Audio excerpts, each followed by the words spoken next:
The bright lights of the Asia's Got Talent stage glowed across the massive auditorium in Manila, where hundreds of people gathered, whispering in excitement as the next performer prepared to walk on.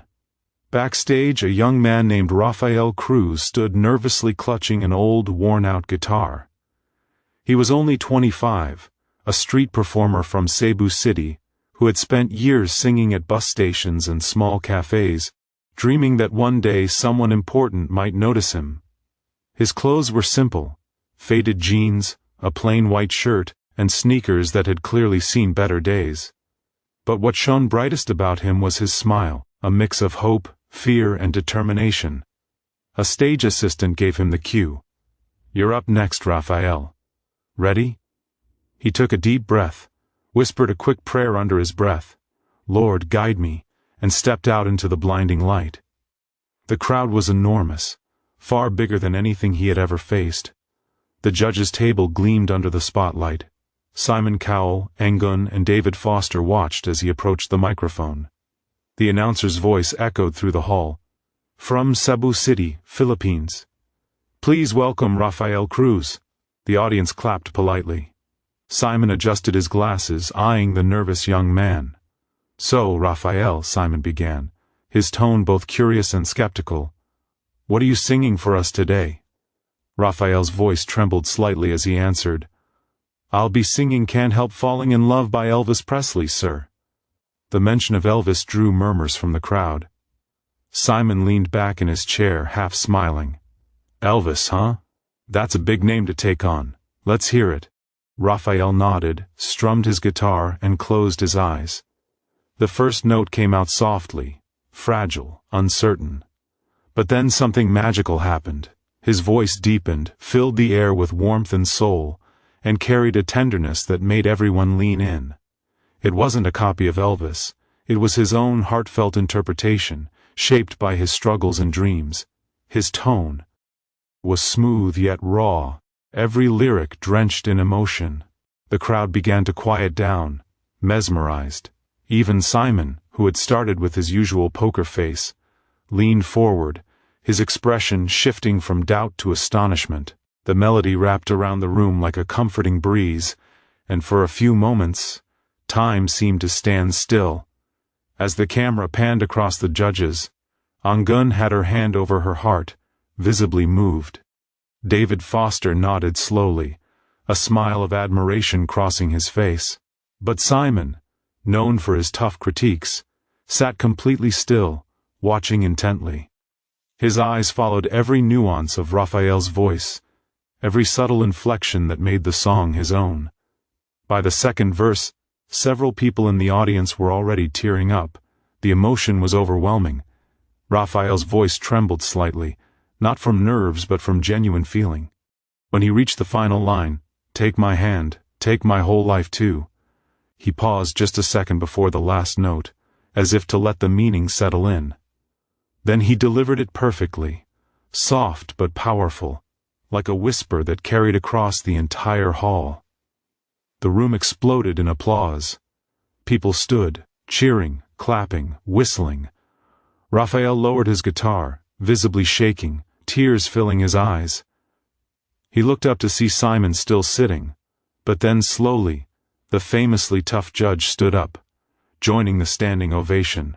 His mouth opened slightly, almost in disbelief. As the cheers echoed around him, Rafael smiled through his tears, unable to speak. He had done what few ever could, made Simon Cowell's jaw drop.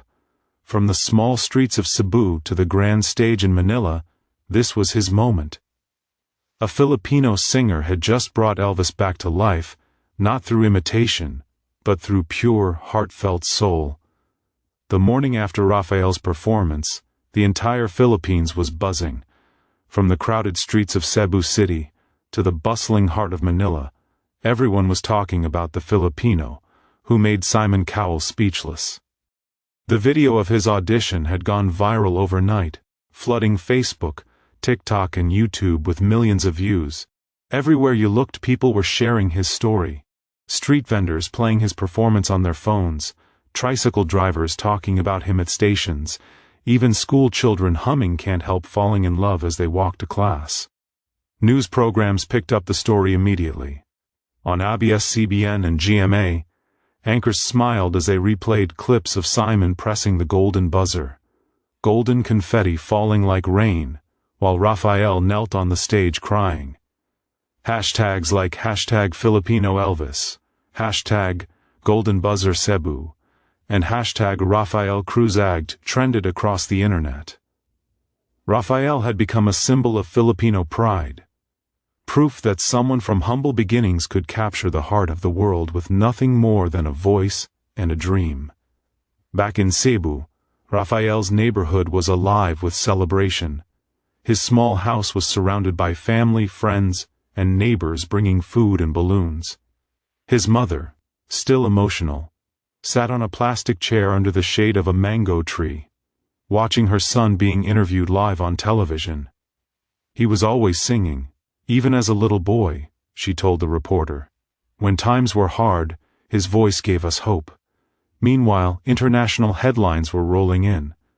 Simon Cowell, during a post-show interview, couldn't stop talking about the performance. He said, "There's something about Raphael that's different. It's not just his talent, it's his sincerity. You could feel every word he sang. It wasn't about impressing anyone. It was about telling his story through music." His comments were replayed endlessly on Philippine TV, sparking even more admiration for Raphael. When Raphael returned home for a short break before the next AGT round, the airport was packed.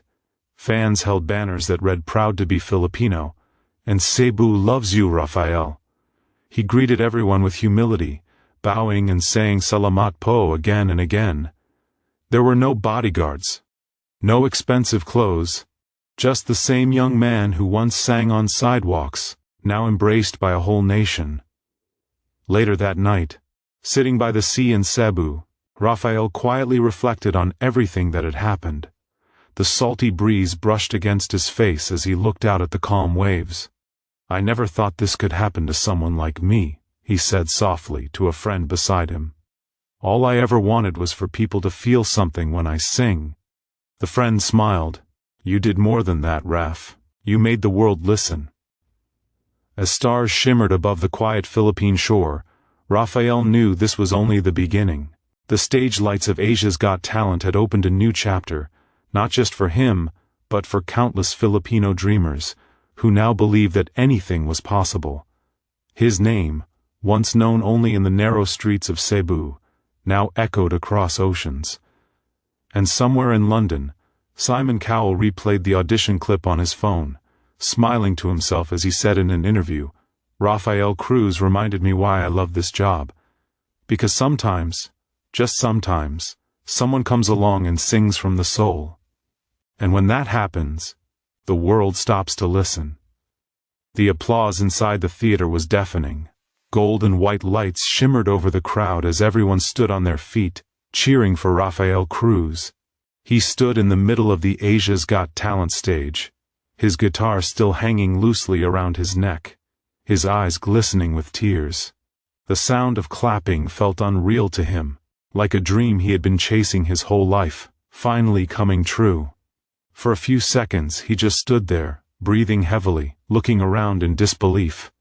Simon Cowell leaned forward, resting his elbows on the table. His usual stern face was softer, almost emotional. The camera zoomed in as he picked up the microphone and looked directly at Raphael.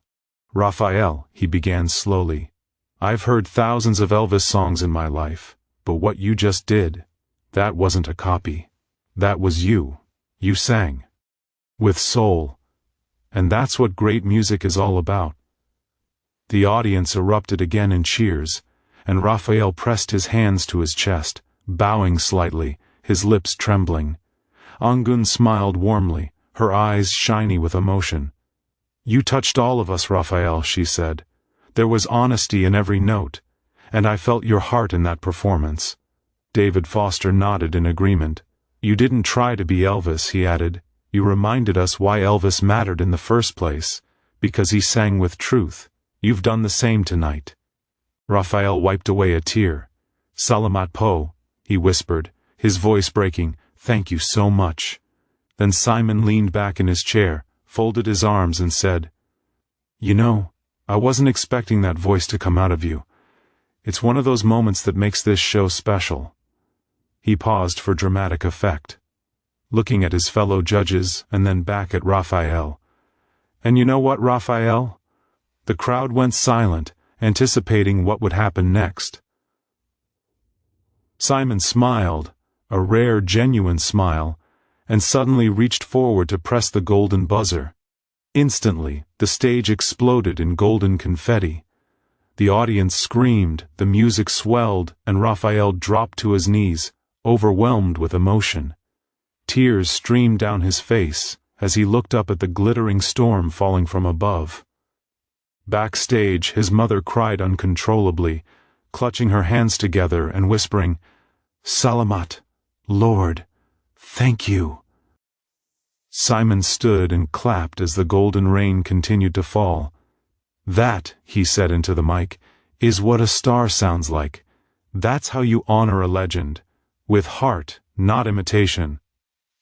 The confetti clung to Raphael's hair and shirt as he rose to his feet, still trembling. He looked at the judges through the haze of lights, his smile wide and genuine.